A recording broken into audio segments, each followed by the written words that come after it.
안녕하세요. NLP 특강 시간에 오신 여러 또 강사님들 반갑습니다. 네, 오늘 NLP 우리 특강 모델링 특강 시간에는 오늘은 그 스키너로 대변되는 행동주의 상담, 행동주의 상담에 대해서 진행을 하고, 그 다음에 이제 또 특별 강사님을 또 모시고 이렇게 진행을 하는 시간으로 이어가도록 하겠습니다. 먼저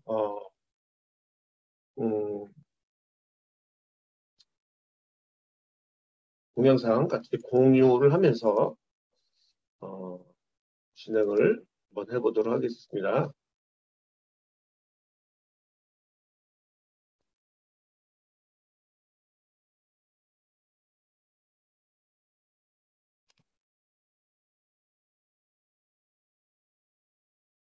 네. 자, 오늘 주제는 행동주의 상담이죠. 행동주의 상담.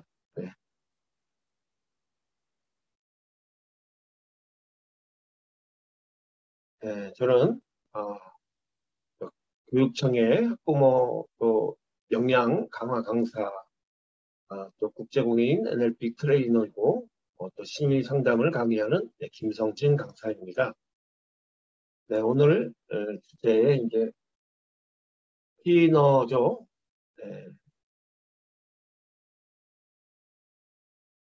스키너의 행동주의 상담. 자, 그래서 이제 이 그 행동주의 상담이라는 부분들은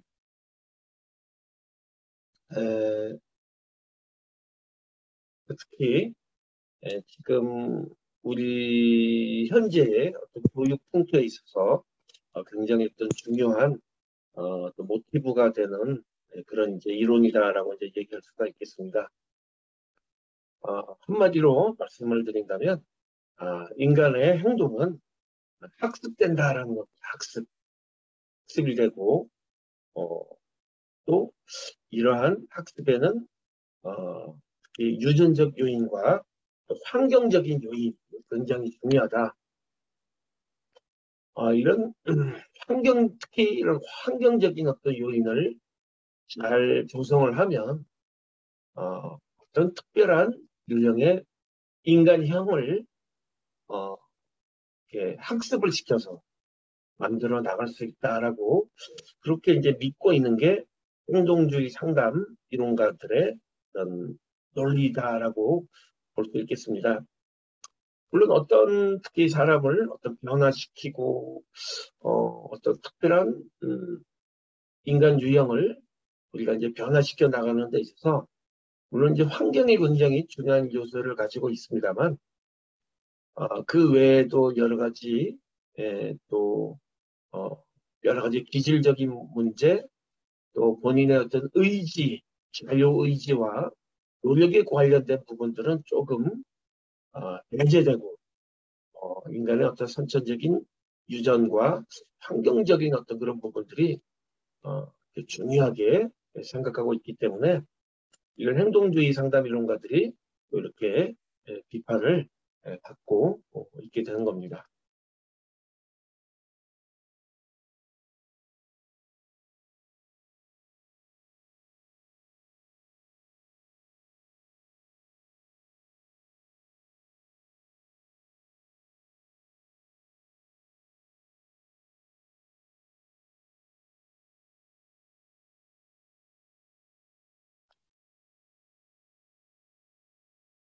특히 그 학습이라는 의미가 굉장히 어떤 중요한 어떤 의미를 가지고 있습니다. 그 우리가 생명체죠. 생명체가 태어나서 이렇게 살아가는 데 있어서 그 생명체의 어떤 과정 또 뭐 인간이면 또 인간의 어떤 살아가는 유형에 있어서 학습 특히 그 지식의 획득이다라는 그런 부분들이 이제 굉장히 중요하게 여겨지고 있죠. 그래서 어, 인간의 삶은 학습을 통한 지식의 획득이다라고 이렇게 여기고 있고, 새로운 지식을 갖게 되면 이전과는 다른 행동을 하게 되고 또 다른 삶을 살게 된다라는 그런 이제 에, 논리를 가지고 있게 된 겁니다. 특히 그 어떤 그 자극에 대한 어떤 반응에 따라서 유기체가 이렇게 변화한다라고 이렇게 이제 여겨지고 있게 되죠. 이제 그 가장 그 대표적인 이제 학자가 이반 파블로프라는 러시아 학자죠. 이렇게 많이 또 알고 있는 이론이겠습니다만, 이 파블로프가 어떤 그 강아지한테, 이렇게, 에, 종을 쳤어요. 종을 치니까, 강아지는 아무런 이제 반응을 하지 않았습니다.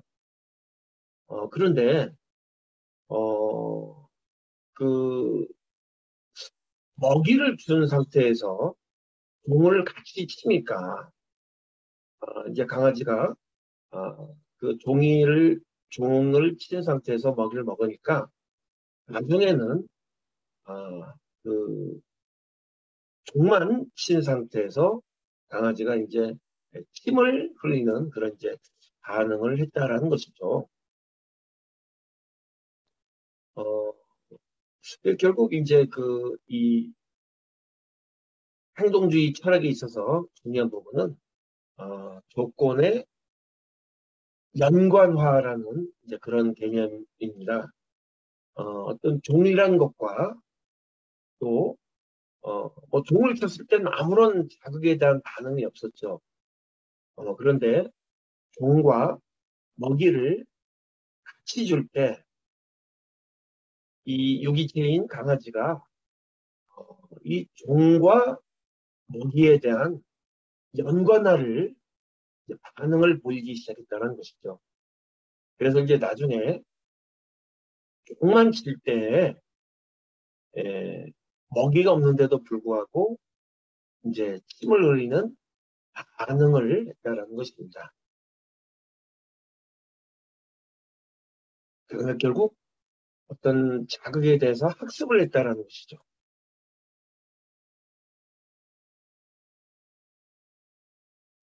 자, 그래서 또 이런 어떤 실험을 이제 일컬어서 이제 조건화라고 하죠. 어, 조건이 형성이 됐다. 그래서 조건화라고 하는데, 이 부분들을 이제 수동적인 어떤 조건화를 이제 고전적인 조건화라고 이제 얘기를 하고, 좀 더, 이제 능동적인 어떤 조건화라고 하는 이제 조작적 조건화라는 것이 있습니다. 여기에 이제 해당하는 그런 이제 그 실험이 그 이제 스키너라는 이제 학자죠. 이제 스키너가 여기 보시면 이제 쥐에게 이제 실험을 했었는데, 쥐가 이제 그 먹이가 나오는 이 레버죠, 스위치를 우연히 누를 때 먹이가 나오는 것을 이제 에, 발견하게 됐습니다. 그러면서 이 쥐가 이제 특정 이제 스위치를 누르는 행동을 반복을 하게 됐다는 것이죠. 네, 결국 이제 쥐는 이 스위치를 누르면 먹이가 나온다라는 반응을 이제 학습을 하게 된 것이죠. 그래서 이제 쥐는 좀 더 적극적으로, 능동적으로 어떤 그 행위를 형성시켰다는 것입니다. 그래서 이런 수동적이지 않은 능동적인 어떤 조건 형성을 조작적 조건화라고 얘기를 하고, 어, 여기 있는 이제 강아지는 특별히 어떤 특정한 행동을 하지 않았죠. 어, 그냥 어떤 특정 자극에 반응만 했기 때문에 고전적인 조건화라고 이렇게 이제 분류하게 되는 것이죠.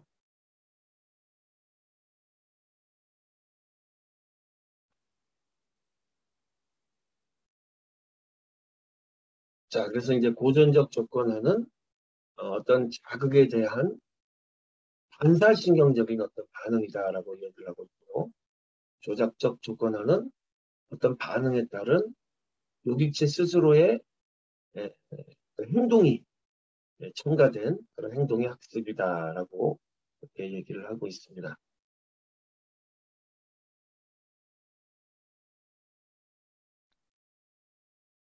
자, 이제 이런 어떤 그 실험들을 기반으로 해서 이거 인간에게 이러한 이론 등을 어, 그 학습 이론을 주장한 사람이 있습니다. 어, 이 사람은 이제 반두라라고 하는 사람인데, 자, 이분의 어떤 그 논리를 한마디로 얘기를 한다면, 모든 유기체, 인간을 포함한 유기체는 직접 행동을 하지 않아도 단순히 어, 이렇게 관찰하는 것만으로도 이런 그 학습 효과가 일어난다라는 것이죠.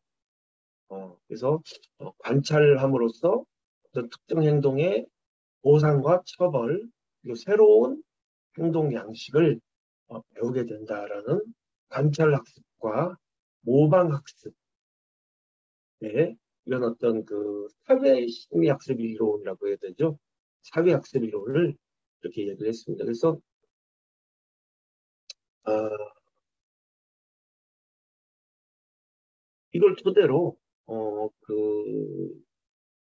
어떤 유기체가 개인의 의지를 가지고 어떤 상황을 스스로 극복할 수 있고 자신의 노력으로 원하는 결과를 얻을 수 있는 그런 어떤 어, 자기 효능감이라는 그런 이제 개념을 발견하게 되었습니다.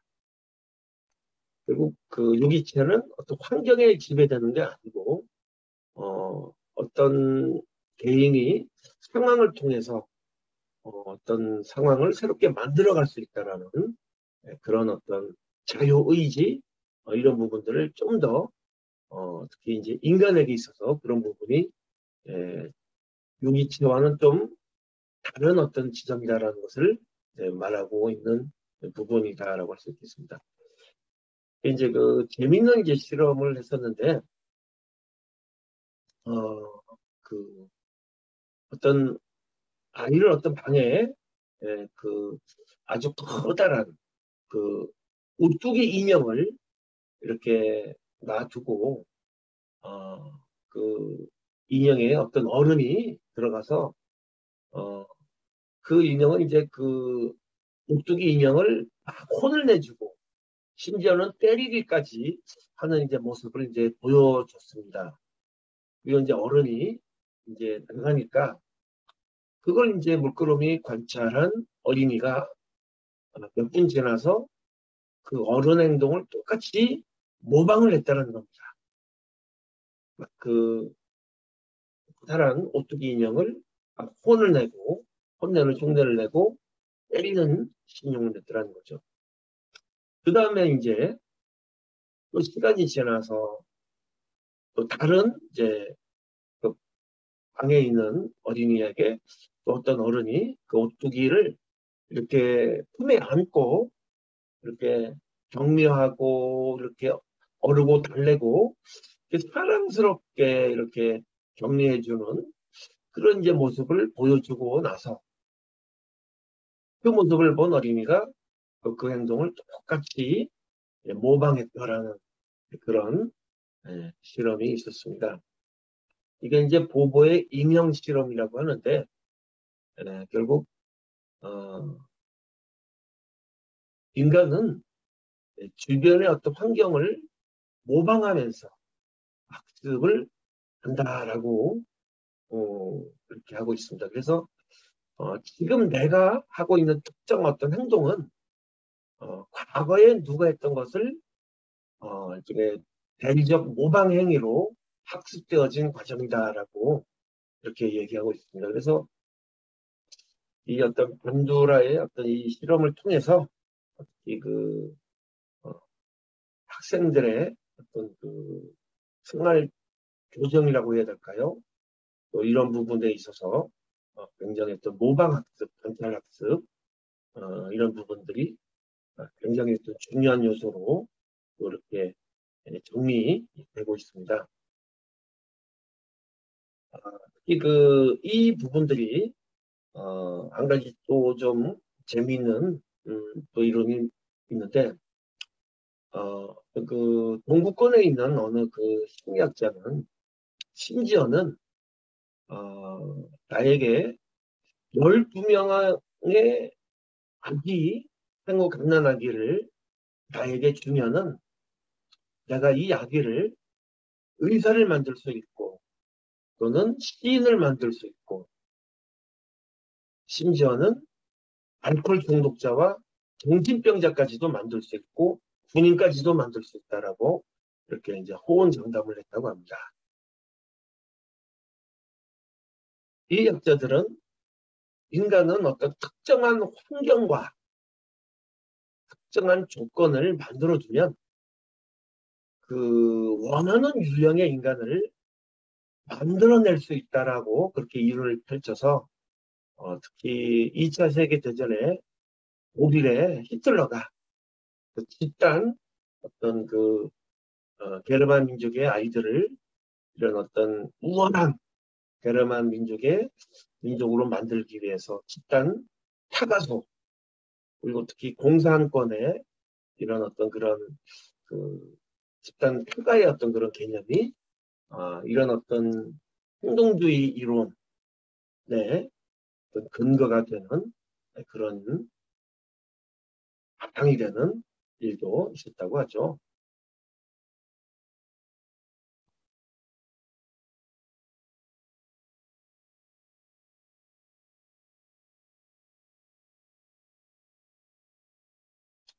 자, 그래서 이제 행동주의 학습 이론에 중요한 이제 가정이 있습니다. 이 가정을 제가 이제 말씀을 드리자면 이 특정한 행동은 어떤 조건과 환경에 어떤 반응하는 유기체의 특성이다라고 이렇게 얘기를 하고 있고 그렇지만 이러한 행동은 또 새로운 환경과 조건에 의해 펴질 수 있다, 변화될 수 있다라고 봤고 인간 대부분의 행동은 학습된 것이다라고 이렇게 기본 가정을 두고 있습니다. 그래서 특정한 조건적 환경과 행동 간에는 이런 상호관계가 있다라는 것이 행동주의 학습 이론의 기본 가정이 되겠습니다. 특히 이제 이 행동주의 학습 이론은 객관적인 관찰 가능하고 측정 가능한 영역만 신뢰한다는 것이죠. 그걸 이제 과학적으로 믿고 어떤 정신 역동적인 어떤 영혼이라든지 종교적인 어떤 영성 이런 부분들은 이제 신뢰하지 않는다는 거죠. 인간 어떤 영성 중에 어떤 비합리적인 어떤 그런 영역이나 이런 부분들은 신뢰하지 않는다. 객관적으로 관찰 가능한 영역만 신뢰한다라고 이제 보고 있습니다. 그래서 이제 7번 인간의 모든 행동은 어떤 조건과 환경에 의해 학습된 것이기 때문에 이런 어떤 특정한 어떤 이상행동, 내면적인 심리작용의 결과는 그다지 신뢰하지 않는다라는 것이죠. 이런 어떤 바람직하지 않는 부적응 행동은 새로운 조건과 새로운 환경을 줘서 교정할 수 있다라고 믿었습니다. 물론 지금에 와서는 이런 어떤 행동적 학습 이론이 100% 다 들어맞는 이론은 아니지만 지금 이런 어떤 이론들이 어떤 여러 가지 코칭이라든지 또 상담 이론의 중요한 이제 모티브가 되고 있습니다.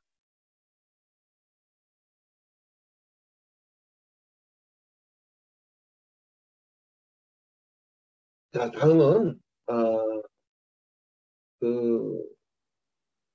상담 이론의 중요한 이제 이론 중에 하나인 리프레임이라는 그런 개념을 한번 같이 짧게 설명을 드리도록 하겠습니다. 이제 리프레임이다라고 하는 것은 이제 그 새로운 어떤 틀로서 뭔가를 바라본다라는 어떤 그런 이제 개념인데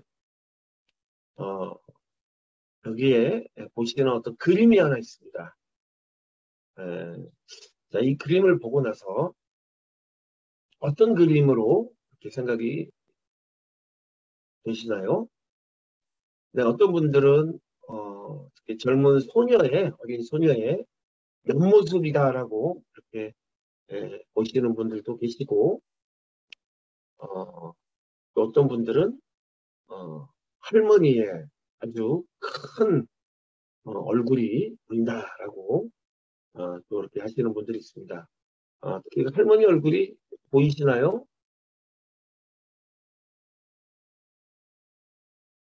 네, 이제 요게 이제 할머니 눈, 할머니 코, 할머니 입과 턱 이렇게 할머니 눈가 주름 이렇게 해서 할머니의 어떤 모습이 또 보이고 어린 소녀의 옆모습이 동시에 보인다라고 하겠죠. 일종의 이제 착시 현상입니다만 이 그림이 대변해주는 이제 의미가 있죠. 어떤 의미일까요?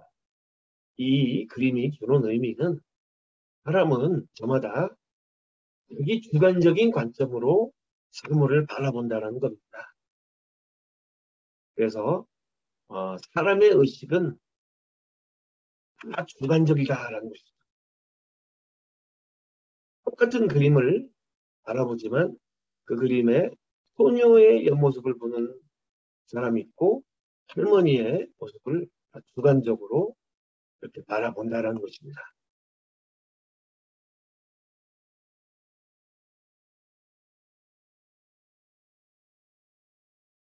마찬가지로 이런 이제 착시 현상의 어떤 그림들이 똑같은 의미를 가지고 있습니다. 왼쪽에 그림을 이제 보시면은 어떤 분들은 토끼의 모습이 보인다고 하신 분들도 있고 어떤 분들은 오리 구분이 되시나요? 이제 이게 오리 주둥이, 오리 이제 꼬리 이렇게 되고 어떤 분은 이제 이게 이제 토끼 귀가 되고 토끼 어떤 뒷다리가 이렇게 되고 토끼 꼬리가 이렇게 되고 이 그림을 보면은 어떤 분들은 에스키모가 보인다라고 하고 이제 인디언의 얼굴이 보인다고 했는데 저도 처음에는 인디언의 어떤 얼굴만 이제 보이는데 아무리 봐도 이제 에스키모 그림이 보이지 않더라고요. 근데 이제 설명을 하니까 이게 그 이글루라고 하죠. 그 이글루라고 하는 그 이제 눈으로 만든 집에 이제 에스키모의 그 뒤돌아 입구 쪽으로 뒤돌아 서 있는 이제 에스키모 다리 발 이렇게 뒤돌아 서 있는 어떤 그런 모습으로 어, 또 보이죠. 네, 그래서 이제 마찬가지로 이런 어떤 그림을 보고서도 똑같은 그런 어떤 두 가지 어떤 그림을 보게 된다는 겁니다. 이런 어떤 부분들이 이제 그 특히 우리 상담에 적용을 하게 된다면 우리가 이제 고민을 가지고 있는 내담자들의 그 고민들은 아까도 제가 이제 말씀을 드렸습니다만은 모든 사람은 주관적인 시선으로 세상을 바라본다라는 겁니다. 그러니까 일종의 이제 주관적인 색안경으로 어떤 사물과 현상을 바라보기 때문에 이런 부분에서 어떤 고민의 어떤 현상이 나타나게 된다는 것이죠. 그렇다면 그 색안경을 좀 다른 색안경으로 바라보게 된다면 보고 있는 현상이나 사물이 어떻게 보일까요? 네, 고민이라는 색안경을 끼고 봤기 때문에 고민처럼 보이지만 고민이라는 색안경이 아니고 다른 관점, 조금만 중립적이거나 조금 그 안에서 긍정적인 어떤 색안경을 끼고 본다면 그 현상과 느낌이 달라지게 된다는 것이. 이게 이제 리프레임이다라는 것이. 우리나라 말로 이제 직역을 한다면 관점 바꾸기다라는 거죠. 관점 바꾸기. 네. 우리가 이제 일상에서 내담자가 여러 가지 어떤 이런 고민들을 얘기를 하게 됩니다. 어떤 고민일까요? 저는 성격이 소심합니다. 이런 어떤 고민들을 많이 하죠. 성격이 소심하기 때문에 뭐 특히 면접 볼 때는 뭐 자신이 없고 면접을 못 보니까 뭐 취업도 잘 어렵고 특히 소심하기 때문에 뭐 이성 교제도 하기가 어렵고 이성 교제 어려우니까 결혼도 하기가 힘들어요. 한마디로 저의 이 소심한 성격이 제 인생에 발목을 잡습니다. 자, 이런 어떤 자기 자신의 어떤 성격을 어떤 스스로 이런 소심이라는 어떤 색안경을 꼈다라는 것이죠. 그럼 이제 상담자는 선생님은 소심한 것보다도 아주 돌다리도 여러 번 두드리고 건너는 신중히 생각하는 그런 성격이기 때문에 아마도 그러한 성격이 우리 선생님을 작은 실수는 할 수 있을지 몰라도 살면서 큰 실수를 하지 않는 그런 삶을 설계하지 않았나 생각이 하네요. 인생을 한번 뒤돌아보세요. 그런 성격 때문에 아마 큰 실수는 하지 않았을 거예요. 물론 큰 성공도 안 했지만 반대로 큰 실수도 아마 하지 않았을 겁니다. 그런 측면에서 보면은 그런 어떤 소심한 성격이 내가 큰 실수를 하지 않도록 나 자신을 좀 지켜주는 역할은 하지 않았을까요? 이제 이렇게 만약에 상담자가 얘기를 하게 된다면 내담자는 그 상담자의 어떤 말을 듣고 자기 자신의 어떤 삶을 한번 되돌아보겠죠. 여태까지 나의 이 소심한 성격이 내 인생을 물귀신처럼 발목을 잡는 그런 거였지만 또 가만 생각해 보니까 내가 아주 뭐 잔잔한 실수는 했지만 번복되는 아주 큰 실수는 하지 않고 그렇게 살아왔구나. 결국 나의 이런 부분들이 나를 크게 실수하지 않고 내 삶을 잔잔하게 지탱해주는 어떤 우음하게 어떤 그런 작용을 한 부분들이 있구나라고 새삼 이제 통찰할 수 있게끔 한다는 것이죠. 일단 이제 사람의 마음이 참 희한한 게 일단 그런 마음을 일단 수용을 하고 받아들이기 시작하면 본인이 어떤 그 생각했던 소심해서 뭐 면접을 못 보고 뭐 이성교제를 못하고 이랬던 고민들이 되게 느껴진다는 거죠.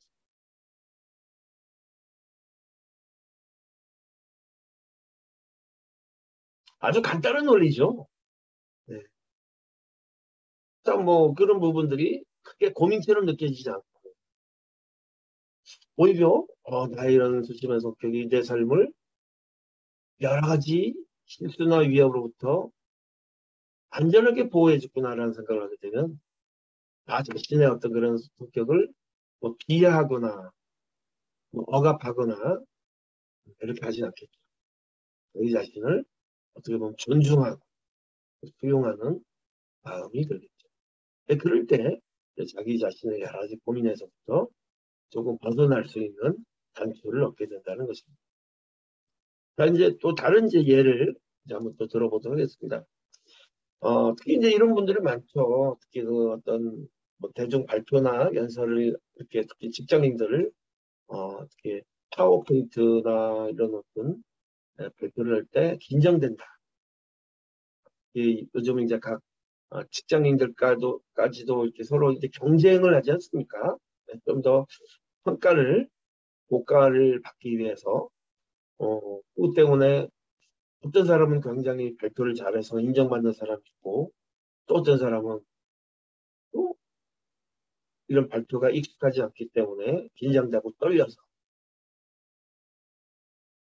누구는 잘하는데 나는 왜 이렇게 떨리지? 그러면서 이제 자신감이 떨어지게 되고 자, 그렇다면 이제 또 이런 분들한테는 이렇게 발표할 때마다 긴장되고 떨린다는 것은 그만큼 내가 발표를 잘해서 주변 사람들한테 인정받고자 하는 그런 마음이 절실하다라는 그런 증거일 것 같아요.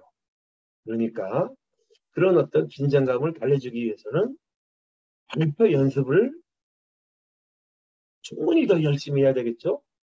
충분히 더 열심히 해야 될 이유가 있는 것입니다. 만약에 그런 긴장감이나 떨림이 없다면 어떻게 볼까요? 준비를 하지 않아서 오히려 실수를 하게 되는 그런 우를 범하게 되겠죠.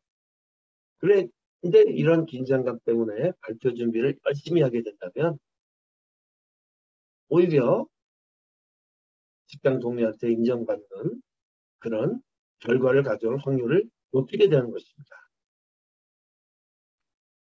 자, 일단 그런 새로운 어떤 안경을 가지고 자기 자신의 어떤 현상이나 경험을 또 이제 바라보게 된다면, 이런 긴장감이 내가 자만하지 말고 더 열심히 남들이 1시간 준비할 때 나는 이틀, 3일, 일주일간 밤을 새서라도 열심히 준비해야 되는 그런 내 마음속에 동기부여의 어떤 에너지구나 라고 이제 일단 수용을 하고 받아들이게 된다면 아마 그러한